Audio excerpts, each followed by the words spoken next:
नमस्कार दोस्तों, स्वागत है आपका कहो कहानी यूट्यूब चैनल पर।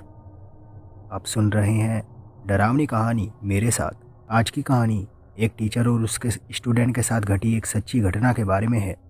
कहानी शुरू करने से पहले मैं आपसे रिक्वेस्ट करूंगा कि चैनल को ज़रूर सब्सक्राइब करें, और अगर आपके पास भी अपने जीवन का कोई ऐसा अनुभव है जो आप हमारे साथ साझा करना चाहते हैं तो इंस्टाग्राम या मेल आईडी पर मुझसे संपर्क करें।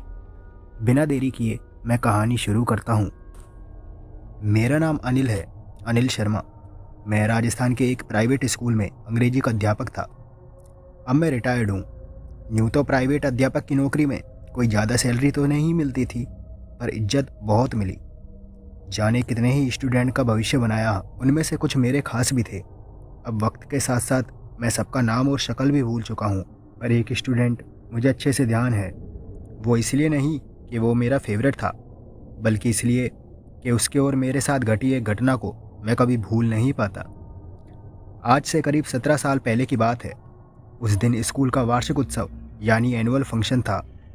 उस दिन संजय को क्लास में फर्स्ट आने के कारण प्राइज मिला था। वो बहुत खुश था। मैं संजय का क्लास टीचर था और वो मेरा फेवरेट स्टूडेंट था। उसके पिताजी मेरे मित्र भी हैं। फंक्शन ख़त्म हुए आधा घंटा हो चुका था। मैं बाइक लेकर घर जाने के लिए निकला, तभी नज़र संजय के ऊपर पड़ी। मैंने उससे पूछा कि उसको लेने अभी तक कोई नहीं आया क्या। उसने ना में सर हिलाया। मैंने उसके पिताजी राकेश जी को फ़ोन किया और कहा, अरे भाई साहब, आप संजय को लेने नहीं आए? सब जा चुके हैं। वो तो मेरी नज़र इस पर पड़ गई, मैं भी निकल ही रहा था। अरे भाई साहब, एक्चुअली मैं आपको फ़ोन करने ही वाला था। मेरी माँ जी की तबीयत अचानक ख़राब हो गई है। क्या आप संजय को घर छोड़ देंगे? हाँ हाँ, क्यों नहीं। आपका घर मेरे घर के रास्ते में ही पड़ता है, मुझे क्या दिक्कत होगी। फ़ोन कट करके मैंने संजय को बाइक पे बिठाया और हम निकल पड़े। संजय पीछे बैठा बैठा फंक्शन में मिली मिठाई खा रहा था। बच्चा था ना, तो हरकतें तो करेगा ही बच्चों वाली। रात के करीब 11 बज रहे थे। रास्ते में एक शमशान पड़ता था। हम उस शमशान के आगे के रास्ते पर ही थे। मुझे जीवन में कभी डर का अनुभव नहीं हुआ, पर उस दिन जाने क्यों घबराहट हो रही थी। कुत्ते ज़ोर ज़ोर से रो रहे थे और एक डरावना सन्नाटा सड़क पर था।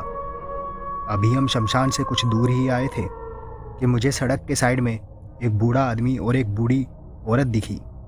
उस बूढ़े ने हमें रुकने का इशारा किया। मैंने उस बूढ़े के आगे बाइक रोकी। उस बूढ़े ने कहा, भाई साहब, हमें मरघट तक छोड़ाओगे क्या? पहले तो मैं समझा नहीं कि अगले ही पल मुझे समझ में आया कि वो शमशान जाने की बात कर रहा है। मुझे अजीब लगा कि इतनी रात को शमशान का रास्ता क्यों पूछ रहा है। खैर, मैंने उनको शमशान का रास्ता बताया, पर वो बूढ़ा आदमी जिद करने लगा कि मैं उनको छोड़ कर आऊँ। और वो औरत संजय की तरफ लपकने लगी और एक डरावनी आवाज़ निकालने लगी। संजय जो मिठाई खा रहा था, उसने उसको पीछे छुपा लिया। मैंने फ़ौरन बाइक स्टार्ट की और संजय के घर रवाना हुआ।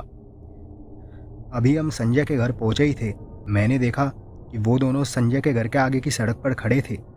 जैसे ही मैंने संजय के घर के आगे बाइक रोकी, वो बूढ़ा बोला, तू मन्ने छोड़ के ना आ सके के? चल, हमें छोड़ के आ मरघट, ना तो तेको जाने को नहीं देंगे।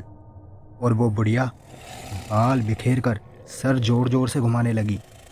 मैंने संजय के घर का दरवाज़ा जोर जोर से खटखटाया। राकेश ने दरवाज़ा खोला। मैंने उससे कहा कि संजय को अंदर लेकर जाओ और दरवाज़ा मत खोलना, कुछ भी हो जाए दरवाज़ा मत खोलना। वो पूछता रहा कि क्या हुआ है, और मैं निकल गया। घर पहुंचकर मैंने राकेश जी को कॉल किया।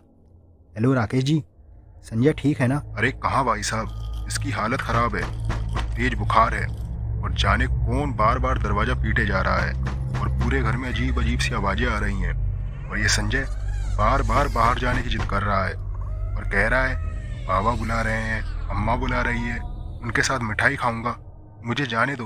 पता नहीं किस बाबा और अम्मा की बात कर रहा है। आप बताइए, ये हुआ क्या है?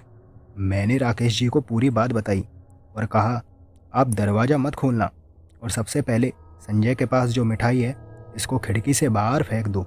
राकेश जी ने ऐसा ही किया। मिठाई फेंकते ही संजय शांत हो गया और कुछ देर बाद उसको नींद आ गई। राकेश जी का फ़ोन आया मेरे पास और उन्होंने बताया कि संजय भी ठीक है और अब सब कुछ ठीक है। शायद इसलिए ही ये कहा जाता है कि रात को मीठा खाकर बाहर नहीं निकलना चाहिए। इस बारे में आपकी क्या राय है? क्या आपका भी कोई ऐसा अनुभव रहा है? हमें कमेंट में बताइए।